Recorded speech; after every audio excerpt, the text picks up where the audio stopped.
My idea of me being in charge is actually terrifying. I'm like, somebody else, please be in charge. Don't put me in charge. It'll be a mess.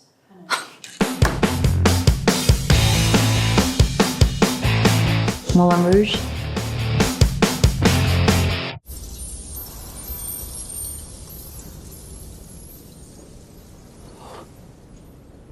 The French are glad to die for love. You know, Baz Luhrmann, when he starts, he's like, okay, we're all going to show up. We're going to basically live together. At the time, he and CM owned a big house called Iona. And we spent almost 8 weeks working on the scenes, learning to sing, learning to dance. Basically, it felt like we were in an intense drama school. There was a point when I had a child, 3-year-old child in the film, and then I didn't have a child. I came in and 4 weeks in and they were like, no child. And I'm like, okay, shift. But that's the creative process with Baz and I love it. When I got the role, I was like, oh my God, this is amazing. I get to do a musical and Satine. I love Satine. And then when we started, I was like, I'm not going to be able to deliver for him because it was like singing live and dancing and all on top of all the comedy and the drama and it was just sort of, it felt like an out of reach film for me. And so it was always a struggle to try and go, I'm good enough and I can play Satine. A life without love, that's terrible. No, being on the street, that's terrible. No, love is like oxygen. What? Love is a many splendid thing. What? Love lifts us up where we belong. All you need is love. Please don't start that again. The Elephant Love Medley, it was like, but kind of fantastical too. I mean, that was a huge elephant on a set. We had to have harnesses when we were right up the top of the elephant because they're all like, no, you've got to wear the harness on the back of the dress and in case you fall. And so there was so many aspects to that are so extreme, so much fun. He and I, that was the beginning for both of us in a way. I actually can't believe I did it, so. Big Little Lies. You once said that you two don't have sex very often. That's because I'm exhausted all the time from school or the kids or the play. What was Nathan like in bed? It came to us as a book. I read it. I called Reese and we were like, gosh, it'd be great if we could get the rights to it. It was before Reese was Reese. You know what I mean? I mean, she can basically get any book now. And so we really had to fight. One, to get it made, and 2, for the rights. And I said to her, we will get it made and we will take care of it. And she said, great, but you have to play Celeste. And I was like, done, okay. It was Perry's idea to come in the first place, so. I mean, I think that's a very healthy sign.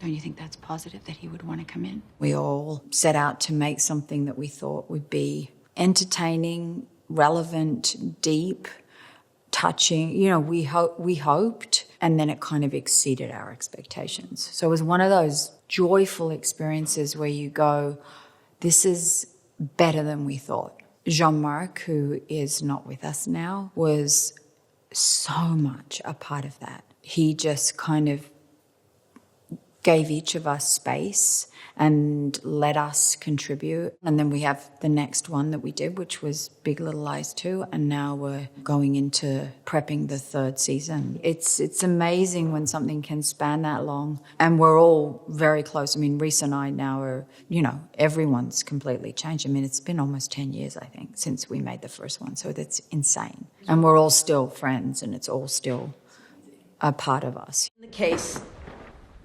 Mrs. Wright. I would like to call a witness.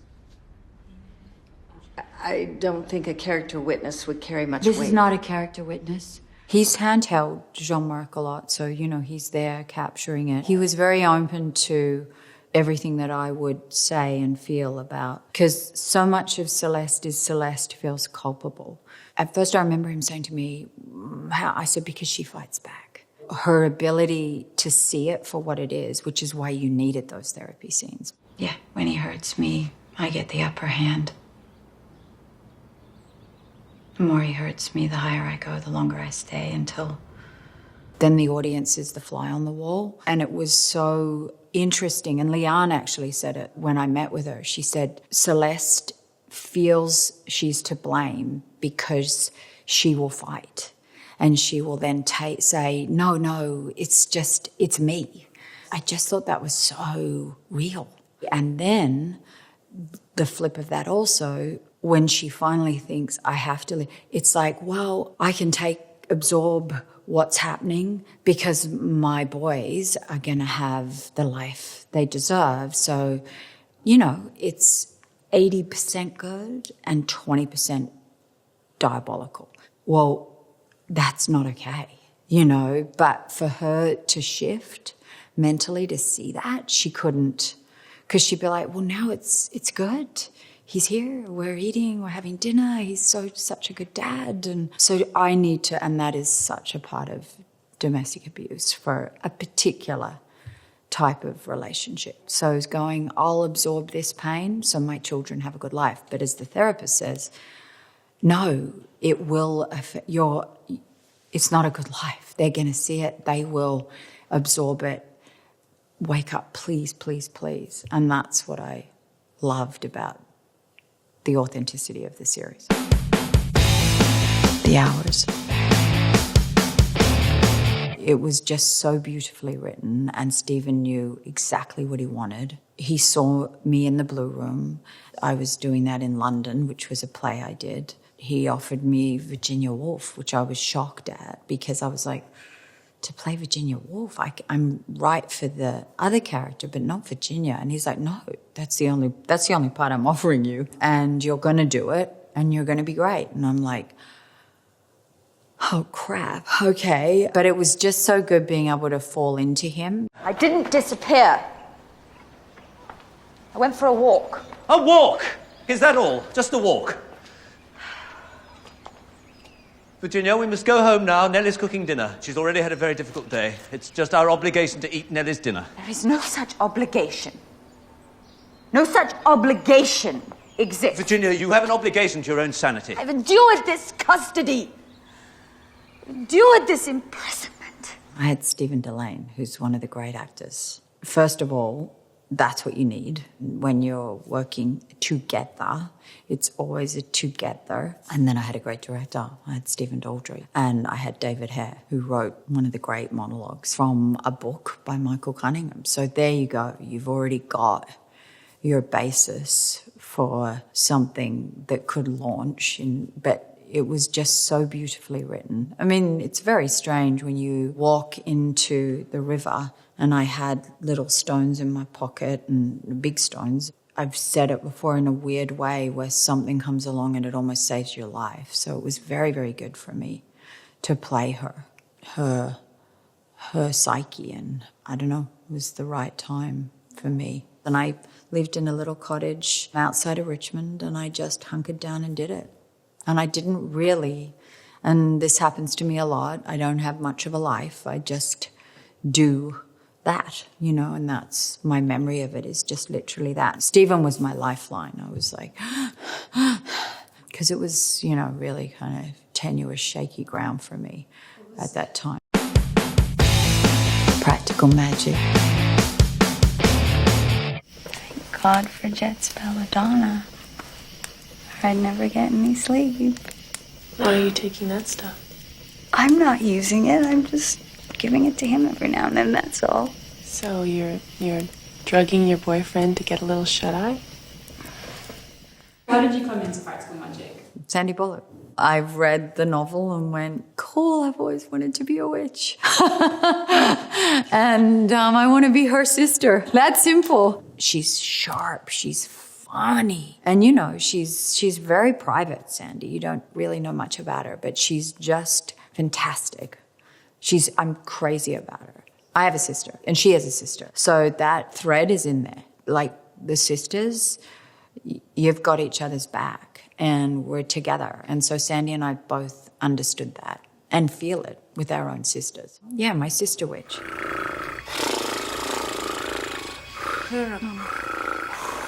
Good enough, good enough. I'd sit in the playground and I remember nobody wanted to play with me. I'd change schools, and you know that terrible when you change from a school and you're little. I mean, I grew up on Bewitched, so you'd watch it, you know, sit at home and watch the TV and go, I want to be a witch.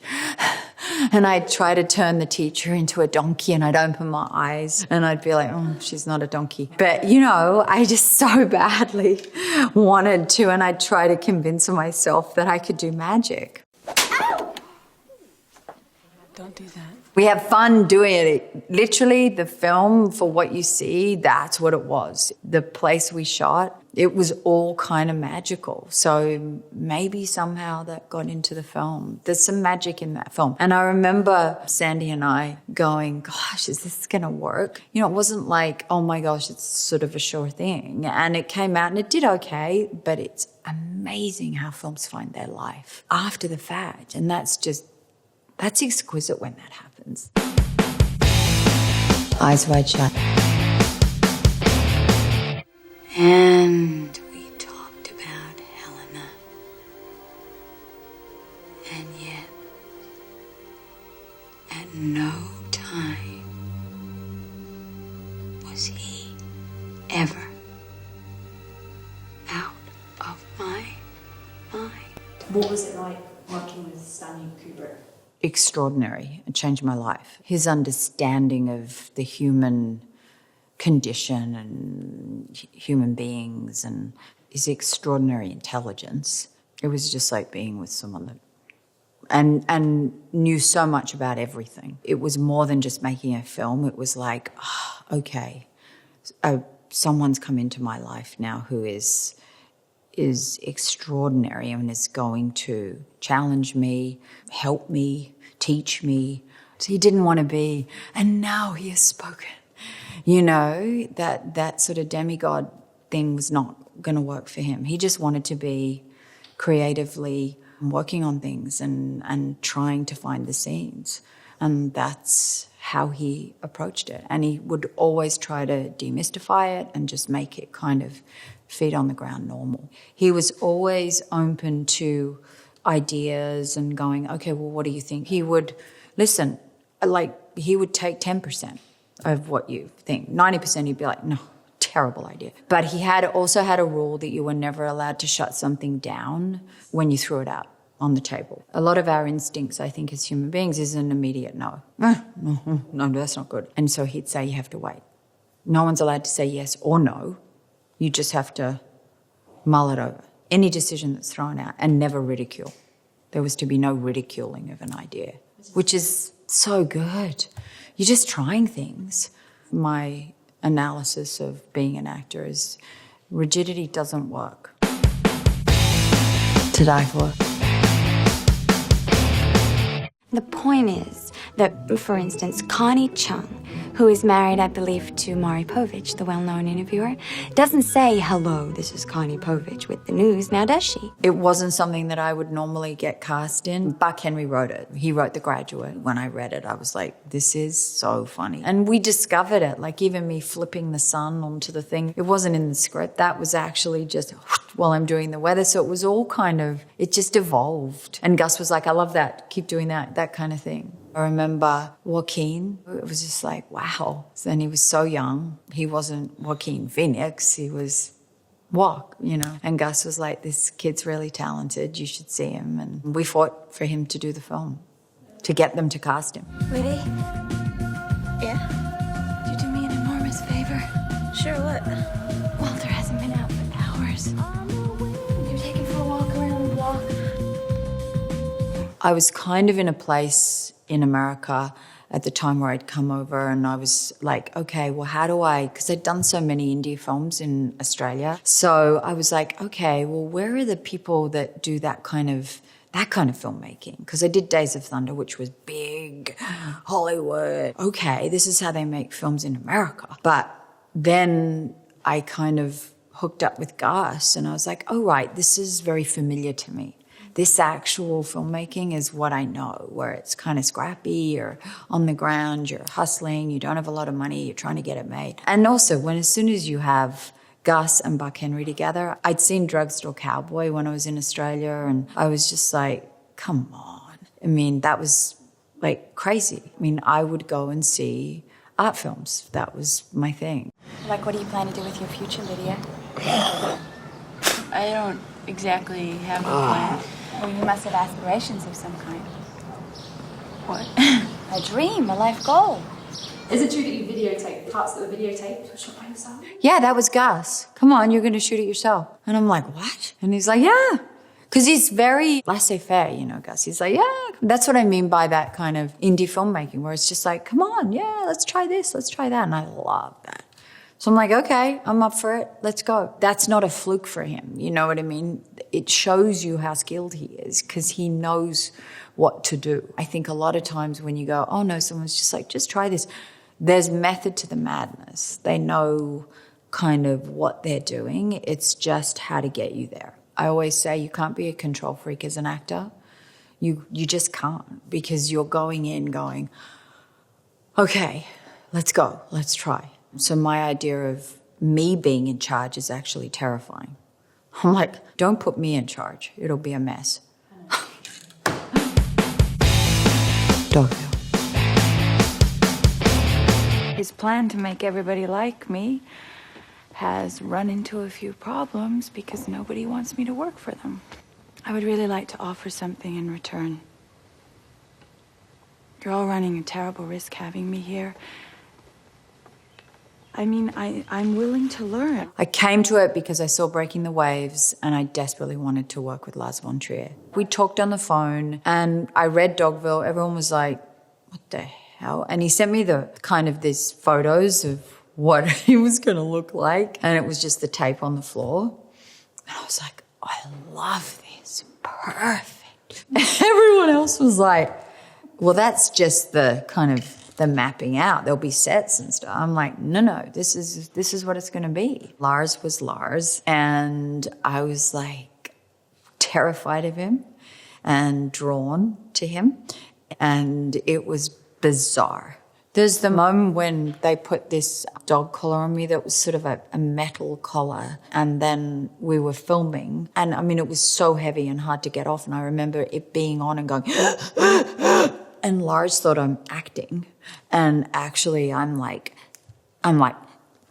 so then when he cut, I'm like, get it on me, and I'll never forget that. We all lived together in a guest house, which is kind of amazing too. So Lauren Bacall and Patty Clarkson, I mean, all of us were living in the guest house with Lars. And a lot of times we'd be finished by 3:00 in the afternoon and it was dark because it's the middle of winter.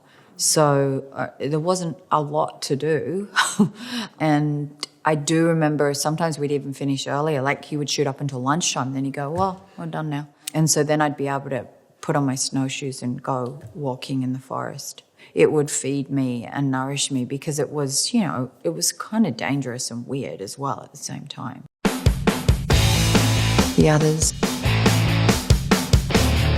We went to Madrid to make it. They built the house and it was confined. It was almost like doing a play. Alejandro Menabar didn't speak great English, so we had a translator the whole time. The script was written in Spanish originally. It had been translated into English. So it was always like, well, can we work on this? And can I say this? And he was so open to me making her my own. It was exciting because it's almost like you go, am I really being given this character? I saw it as a Greek tragedy. It had the bones of that, you know, so I wasn't going in going, let's do horror or let's do thriller. It was like, this is deep within her.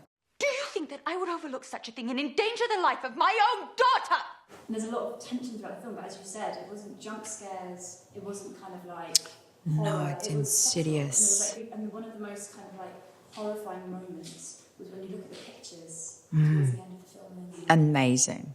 Yeah, it was like, what? Baby girl.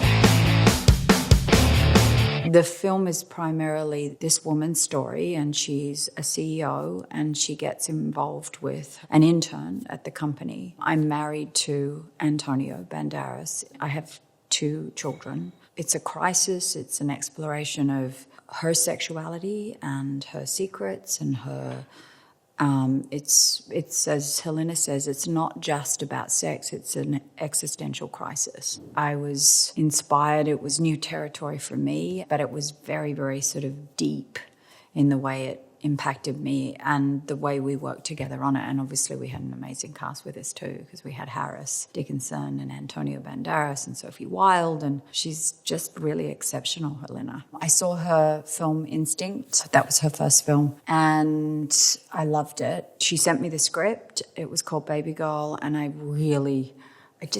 there was something intuitively that I just knew I was going to want to do it. Then I read it, and I was like, whoa. But at the same time, I called her, and I was like, okay, this is my responses, this is what I felt, this is when we just clicked. Yeah, I saw the stand innovation at Venice Film Festival. Obviously resonated in a crazy way. Yeah, and I'm in pretty much every frame of the film, so I was like, oh gosh, if this doesn't work, I'm like, it's going to be painful. And it was still very weird to sit there and watch it all, but it was it was exciting. At one point I was like, oh, should I walk out now, just like go to the bathroom? And then I was like, no, stay here. The perfect couple. I did it because of Susanna Bier. So that's another female director that I just go, she just called me and said, I want you to play Greer. I think you haven't done anything like this and it would be fun for you. Liev, who plays Tag in it, my husband, I was like, okay, I've got to have a partner here who's a great actor, and he's such a great actor. So it was just fun to be able to spar with him. A lot of the character was funny and sharp and witty and hopefully delicious television, you know, for people to just kind of eat up. But we also had an ensemble cast that was fantastic. Eve Hewson is the lead, and she's wonderful. So she sort of had to carry it, but we were all there to support her and help her. And what was that all about, Tag, honestly? What was what all about? You know exactly what I'm talking about, all that over-the-top romantic dribble. I don't think, I'm capable of saying anything today that would pass muster with you. Well, what you're capable of and not capable of seems to be ever-expanding, doesn't it? Yeah, it's sort of binge-worthy because it's just like you go, okay, next. I watched it with my husband. He's like, okay, let me see the next one. Let me see the next one. That's when I know it's good, when he says that. This is good for me to remember it happened. I'm so glad I've made all these films. I still have that appetite for the discovery with others, but I like being with people. I like creating it together and us all going in, and I still love that. As soon as I don't, I will find something else to do. Become a great cook.